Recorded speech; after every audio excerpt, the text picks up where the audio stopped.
Hi everyone, thank you for watching. I'm so excited because this is my first collab video, as they call them.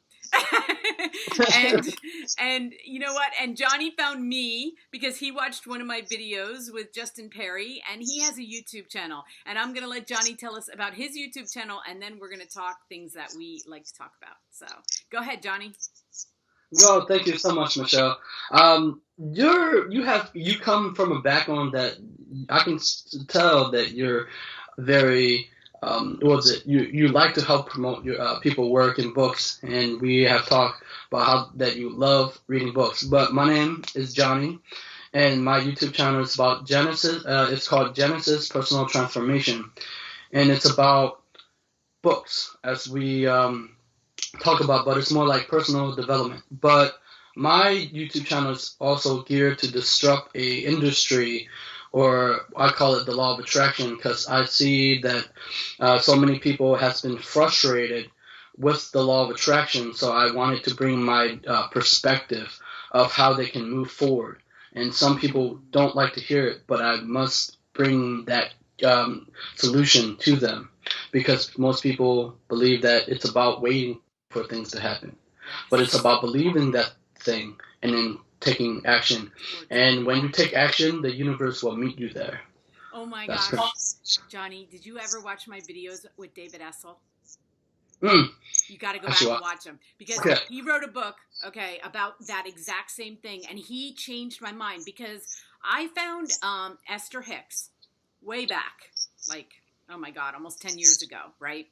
And, you know, her thing, like, as I saw it, and I'm not saying that this is what she said, but how I was hearing it was that you basically sat back and you worked on your vibration. And you just, like, you know, you meditated a lot and you just, like, worked on getting your vibration down, right? Well, when I found David Essel, he was like, yeah, you can do all that, but you also have to take the steps. You also have to, and then Justin and I talked about that a lot too. Justin Perry and I talked about, like, you got to take the steps, and it changed my life because I love Esther, and I still listen to her stuff. I am a loyal subscriber to Esther. I will till the day she dies or I die. I will be a part of her. But I'm just saying, like, I wasn't hearing it exactly that way. And that is so awesome that you're doing that because I do think that people don't understand the law of attraction. I do think that they want to sit back and say, well, you know, I need a job and nobody knocked on my door today, so I don't know. I mustn't be vibing. I guess I'll go meditate and see what happens, right? So tell me, how did you find it in your life? Because I look at you and I'm like, you're so young. Like, it took me a long time to find it. Well, first off, you're very good at interviewing. I can tell that from already from the start. I started off as I noticed when I did the interview, a lot of people, they all have this innate intuition within them when they were little, but society and, you know, people have programmed them, and I forgot mine. So when I broke up with my ex girlfriend, and it was 2011 to 2012, I was going what they call it the dark night of the soul. And 2013 is where people said, you know, 2012, they said the end of the world is coming, but I believe that the consciousness of people are rising. So 2013, that's where things happen. People told me to go to a therapist. My friend introduced me to the law of attraction, and I had to listen to this one guy. He was talking about the law of attraction. And as the therapist showed me how to change my mind, she said a self-fulfilling prophecy. If you change your either mood or feeling or being happy, you change your mood set and you create this weird. I saw it as it was like circumstances that changed. It was weird, and circumstances like became coincidence. It seemed, and then I start to dive deep into what is this called the law of attraction. And as my world changed, I call it the window shatter. Meaning that, or not window shatter, glass shatter, because there's an illusion that people have about the world. That we human, I thought that we human was powerless, and that the world is chaos, but the universe, if we change our reset reach, we can change it, and we can change the world. And so I start reading a blog, watching video of The Secret and everything out. I try to consume the content and try to figure out. And I was frustrated at first, and I keep trying, and that's how. But I think that the law of attraction people, they only focus learning about the law of attraction instead of, there's so many things that they can learn from marketing, entrepreneur books, to make it better, to see a bigger picture. That's what I'm trying to bring to them. Well, you know what I love about us is my email is Genesis 1964, which was with the year I was born. And then when I saw that your email was Genesis, I was like, I've never met anybody that had that same email. I was like, that's crazy that we both have that word, that word in common, which means beginning, Yeah. I love that about us. So I thought that was really... Sorry about that. I forgot. Because you're so good at interviewing, like, you're really good at, like, when you like, that's the first time I've ever seen that. I would also like to hear your story and your background, because can you introduce yourself to the audience? Yeah, sure. Okay, so I was raised a Christian, okay? And, I mean, really, really hardcore. I mean, I was raised a Christian. Like, I went to church every Sunday, went to, everything, all the way through. And I had a really hardcore belief in Christianity, but and I'm not saying that I debunk it. What I'm saying is that it just wasn't the whole story, is what I believe. I believe that religion, organized religion, is part of the story.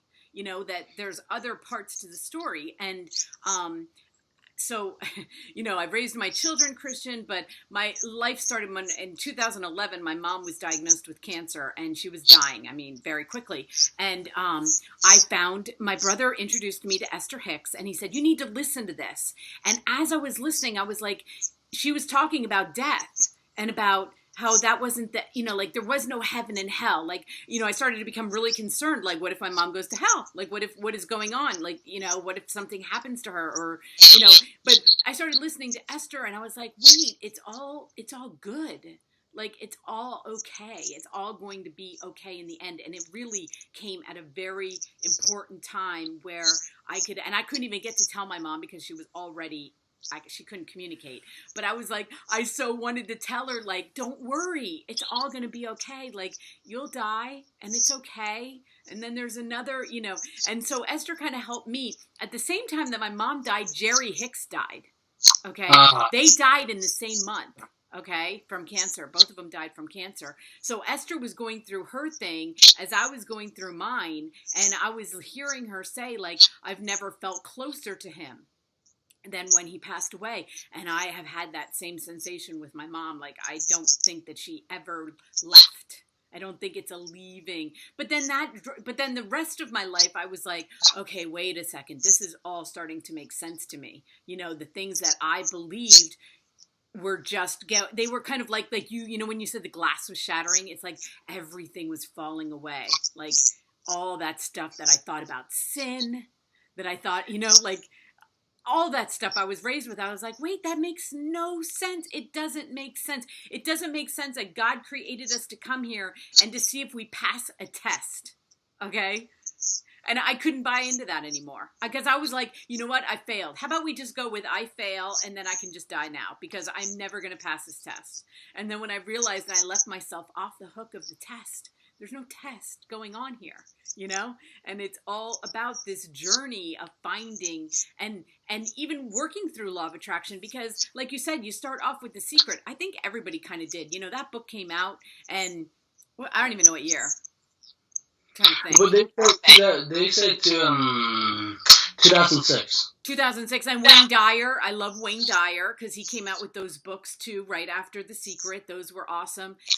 But that was just the beginning, because The Secret wasn't about everybody just, The Secret made it seem like everybody can just, not do anything. Just everybody just sit down and things will start coming to you. And that's not it at all. Like, now I understand that. And because if I wanted to do this, Like, how was I going to put out videos if I wasn't going to put out video? Like, how am I going to become, somebody that's an authority on books if I'm not going to actually do the work? How does that happen? It doesn't happen, right? Yeah. Yeah. So that was my, that was my Cliff Note version of it. But yeah, I do understand that the shattering of the old belief, and then the coming into and be like, okay, so here we go. This makes more sense. It makes more sense. I think that's what happened. Why did you choose the name Genesis? I'm curious. Like for your email. I came up with because I was trying to come up with a name for my email, and then I was like, I wanted to make it something I could remember, and I was like, oh, well, I was born in 1964. That was the beginning. Genesis is the first book of the Bible, so I did Genesis 1964.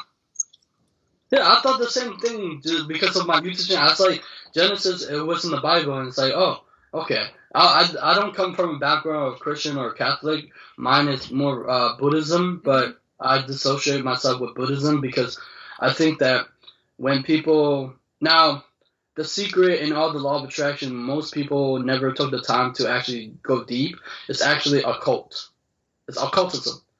It's the secret society that... I forgot, what's his name? He have studied... I know that William Shakespeare... all the other people have studied like the 7 Hermetic principles that people haven't understand about. It's not just that. And also I think that it's the more that you evolve your consciousness, because I interview a physicist. He's like, the more you evolve your consciousness, and it's like a video game where you evolve other people's consciousness, your experience, you level up and you attract bigger people into your life. I've seen that happening. Yeah. And you know who else Justin Perry and I talked about was Florence Scovel Shinn. The Game of Life. The Game of Life, right? I mean, I have so many, because I read tons of Law of Attraction books. I was trying to find the answer, but they all say the same thing, but in different ways. Yes. And so that's where I found the problem, right? Most people who are entrepreneurs, they're trying to solve a problem. And so when people teach the Law of Attraction, they're not trying to solve the problem that I'm trying to solve. So I start researching, I start reading, because that's how people who teach YouTube say you're supposed to find a pain point, right? Yeah. So I go to, the book reviews. Usually when I buy books, I don't know if that would be you, where you just buy books, but you don't read the reviews. Sometimes I think it's biased. But I don't read reviews ever. Yeah. So I read what people say about the Law of Attraction. They're saying, "Oh, it's too simple. Is there any more?" Or, "Oh, it's I already heard this." The problem is, when they say like that, they're searching for some complexity, but they're not using it. So that's why I wanted to bring to the audience, like, hey, it's not about that. It's about you reading in the book and trying to find the answer, but then you read other books, not just the Law of Attraction, and you go out and do your dream or whatever that may be, and you're going to have a hard time. It's not like my favorite book is by Brian Tracy Groves, Think and Grow Rich. First time I read Think and Grow Rich, I couldn't understand it, but it was too complex. Right. And then after I read like second to third time, I understand it. But the most powerful one was Joseph Murphy, The Power of the Subconscious Mind. Oh my gosh. That is such a good book. Yeah. But, when I'm trying to, how you watch these videos, and there are so many. I mean, in my free time, I watch these YouTubers that do Law of Attraction just to hear their stories. And, Jake Ducey, I love. Oh, okay. Do you know who he is? There's what's the other guy's name? Whatever. Anyway, I'm going to tell you a story that happened to me that I always try to think about when I want to manifest something, because I do think, and I want to see what you think, there's a little bit of also a letting go of it. Okay. So I was, this happened so long ago, and I didn't know anything about Law of Attraction. Nothing. Okay. So, but this is just a story in my life that I always look to. I was 21. My dad was in the hospital. My mom was always with him. I was basically alone, but the boyfriend I was engaged to was in the Marine Corps, and he was stationed in California. I was in Pennsylvania. So I was really alone, right?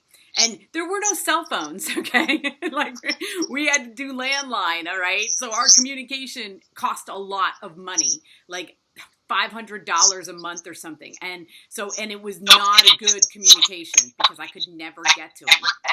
So anyway, we were supposed to get married, but our communication wasn't good. And I was just like, oh my God, I can't, I was going insane. I felt like I was going insane. So one day I was like, I said, that's it. I'm done.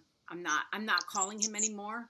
I'm not doing this anymore. Like, I just literally was like, I'm finished. It's over. Right? He called me that night and was like, I just want you to come out here and let's just go to Vegas and get married. I mean, I'm talking within like 2 hours of saying to myself, I'm done.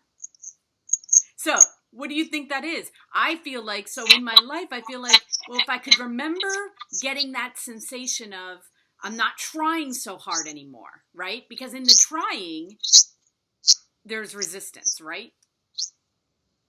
Well, it's a little bit harder. So, okay, yes, there is, I remember, so there's many things that happened for me. Okay. So, yeah, the story is like so there's a side story, but I was been watching, where people believe in flat Earth, and then people, because society tell them lies, so they don't believe anything anymore. So I was watching International Space Station, NASA, and then I guess I forgot about that, and then I was going shopping for my mom, and then I guess that thought let go, and so I tracked this guy who was a former NASA. I was like, whoa, that's really weird. Wow. But it's because, but the thing is also, I think that for me, in my experience with people who, I think the persistent is key, because I have tried many ways to get people who are really huge, like authors in Law of Attraction. It's persistent. You have to email them. You have to, then you have to believe that it worked. Because it took me like 3 or 4 months to interview Bob Doyle from the movie The Secret. I love him. Love him. And it took me like 3 or 4 months to interview the celebrity. But the problem, because I found in the book called Tim Ferriss, the 4-Hour Work Week, he's like, if you can believe that you can get a celebrity to answer your question, then you can do it. Yep. So, yeah. Yeah. But, I mean, I find too, it's just like I was talking about, like with resistance. It's persistence without resistance. It's like you can't, like, you be persistent. Like, I work hard every day, but don't have the resistance of I got, like that. You know what I mean? Like, you're gonna choke somebody. Like, I got this. I gotta do. It's kind of like laying back and being like, I'm going to do what I'm doing. I know what I want to do. I'm going towards that goal. And then the universe takes it from there. Like allow the universe to come in, right? I still have a question. How do you develop... I know that you're very good at listening and you're very good at interviewing. How did you develop that interviewing style? And where did this practice come from? This is my 500th video. Jesus. Wow. Okay.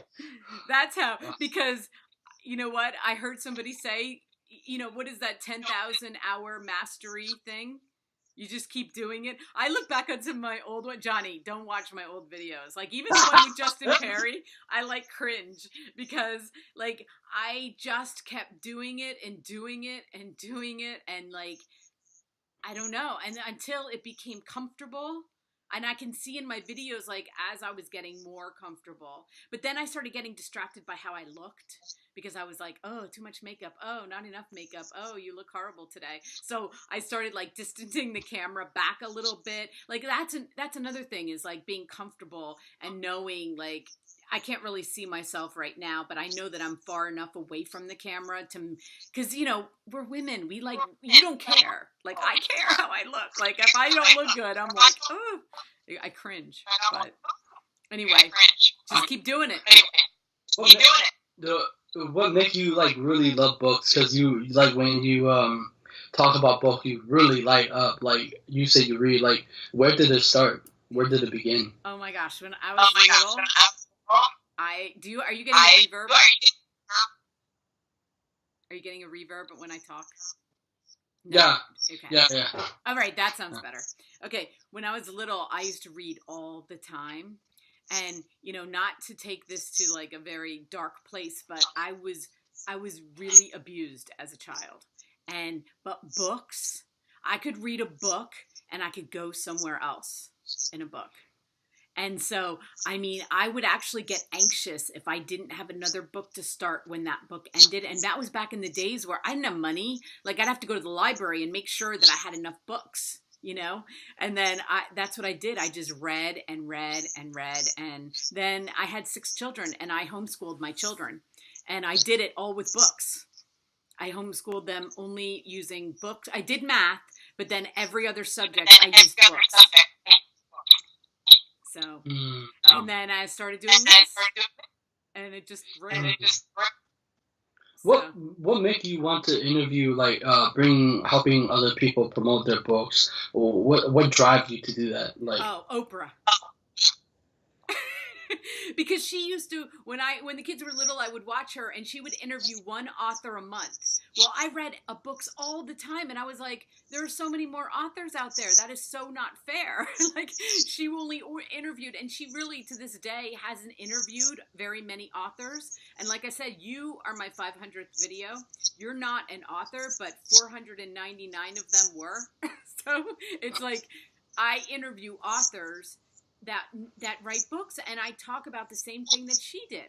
Like, I ask them the same questions that she asked, but she was doing that one book a month thing. And for readers like me, and I know there are many more people like me out there, and it was like, that isn't enough. We read, I'd read that book the day that she would do the interview. I read way more than that. So then I started to find authors that they want to talk about their books.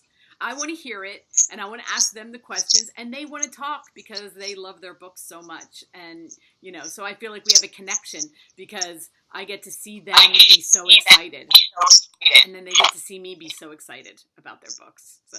Yeah, I can tell you're really excited. Yeah, like, when you talk, you look like, oh my God, like, you love it. But how fast do you read? I read about 350 pages a day. Jesus. Wow. You really love books. Like, do you read fantasies, or how do you with self-help and personal development? I do some self-help, but I read women's fiction, thrillers, autobiographies, memoirs, biographies, history. I love history. So I'll read any history book. I'm actually doing a couple of them this week. So yeah, I stick to kind of like the New York Times bestseller, but I don't go to the fantasy. I tried. Nobody can live up to J.R. Tolkien very well. I mean, if they were all like him, I think I could do it. But I get lost into fantasy, and my mind starts going to other places, and so I do try to stay away from fantasy as much as possible. But I do the other genres, and I shouldn't say I haven't read any fantasy. I have read some, but it's just not, I think that other people do it better than I do. I have seen, like I told you before, I've seen younger booktubers do it way better than I can. So I would think, well, I'll let that to them, and I'll stick with the other books, and, more for people my age, and, let you guys all do the of course I do like a good YA, I'm not against YA at all, so. Oh, what was it? I was trying to figure out, what was it? What does success look like to you?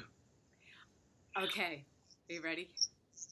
Success to me, I used to say 3 years ago when I started this channel, I wanted that 1 million plaque, that you get if you get on YouTube and you get 1 million subscribers, and they give you this plaque thing that people unveil when they get it, right?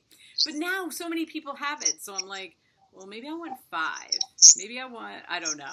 I mean, 1 million would be absolutely amazing. That would just be amazing. I'm not gonna lie, okay? But I do always have, it always grows, because I'm always I know there are 1 million readers out there, at least, right? So, and I know they love their authors, so I know that I can, I just want to connect it. I want to find them. I want to find that audience, and then that's what did success look for you on YouTube? At first, because all the YouTubers, people teach about the numbers, and people get caught up the numbers. And so for me, I want to be able to interview celebrities, famous people, and I believe I can do it because I already saw that I can do it because you have to believe that. But they need in the numbers. So I see that my path is going. It's because I read really books that try to break that barrier between my mind. Like you, for me, I used to hate history because I often told on my YouTube channel, but I like a good history where it had to be like samurais or ninjas. Oh. But what this looked like to me is not what everybody else does, but what fulfillment, happiness for me, not the things that people chase. Because I think that too many people chase the thing. That's what they're promoting, but I don't want to promote that. I want to promote fulfillment. But go ahead. Yeah, well, I just want to tell you, and we'll talk again, Johnny. This doesn't have to be our only interview because as we learn stuff, we can help each other. But I want to tell you that I interviewed, and I'm not going to give names. Anybody can go back in my library and figure it out. But I have interviewed some successful, I'm going to put that in quotes, what maybe a lot of people would say were successful authors, and I have to tell you, they were my worst ones. You know why? Well, go ahead. I'll tell you why. Because I figured it out after a couple of them, which is why I don't really chase the celebrity authors anymore. Is because they don't need to sell me their book. They don't care if I buy their book. Okay? They've got millions of people buying their books. They're on, they don't need me, right? So I figured that out. That's why I go after, for the most part, my interviews are people that are wanting to sell books. They're out there. They're hustling. They're at book signings. You know what I mean? But the authors that, let's just use, I was going to use George R.R. Martin because he's so successful. But that man actually does do interviews, which is probably why he's so successful. I've seen him do interviews. But my advice to you is, and then you can tell me when it happens for you, but it's like the ones that are hungry, that want to sell their books, not the ones who are writing books and are just like, oh, I can write a book and I can sell 1 million copies, I can sell 10 million copies and it doesn't even matter. And, it's just interesting because I look at them and I'm like, wow, I really looked up to them. But I'd rather interview somebody who was passionate about their book than who sell millions of copies of their book. Interesting. That's a new perspective that I got from you today. It's not just that. I think that because the reason why I bring people on is because people have this fantasy about celebrities that they're all gods. Because I listen to people and I wanted to bring them down to earth. It's like, they have pain too. They're normally human being. And they have flaws, but people think like Justin Bieber is God, and so they can't pursue their dreams. So that's what I'm trying to do. Yeah, and I do think you can find that. I just want to say that in the beginning, I used to think, oh, well, I want to interview the big authors, like the really famous authors, and then I realized after a couple of them that were semi, successful like that. I mean, I haven't gotten like George R.R. Martin or anybody like that, but I realized that they're not. I find, and I don't ever want to lose that. I don't want to ever become a YouTuber that has millions of subscribers and have lost their passion. Because you've seen those. You know who I'm talking about. There are YouTubers out there who are just doing it for the money. You don't even see passion anymore. You don't even see, their, drive, right? But the thing is, I'm grateful that you opened my mind to a bigger perspective. That's what I'm grateful for. Oh, well, good. Thank you. And you know what? I hope that we get to talk again because, like I said, we're just all learning here, right? I mean, this is just a learning process. And when you have stuff to share, I want to know because I always want to know stuff, like anything. I'm like a sponge. So you learn anything about YouTube or you learn a new insight about law of attraction and you want to talk about it, just we'll do this again. Oh, you're so awesome. I keep forgetting because I enjoy what you talk. Where can we find you? Oh, okay. Well, you can find me at Writing Fun. And you can go to my Writing Fun channel, and I also have my email. I have my social media over there. I have a Writing Fun Facebook page. I'm also on Twitter and my Instagram. I have an Instagram page. And where can we find you? Because you're going to be on my channel too. So you can find me at YouTube, but sometimes it doesn't work. But you have to type Genesis Personal Transformation, the whole thing the same, like not separate. You can find me at Twitter at NGUYEN Johnny6. So that's where you find me the most. I tell you what, Johnny, email me all your links, and I'll just put them in the okay. Okay? Okay. It was so nice to talk to you. And I feel I made a YouTube friend, Johnny. You're my first YouTube friend. Yay! High five. Yay! Thank you so much. Thank you. Awesome. Bye-bye.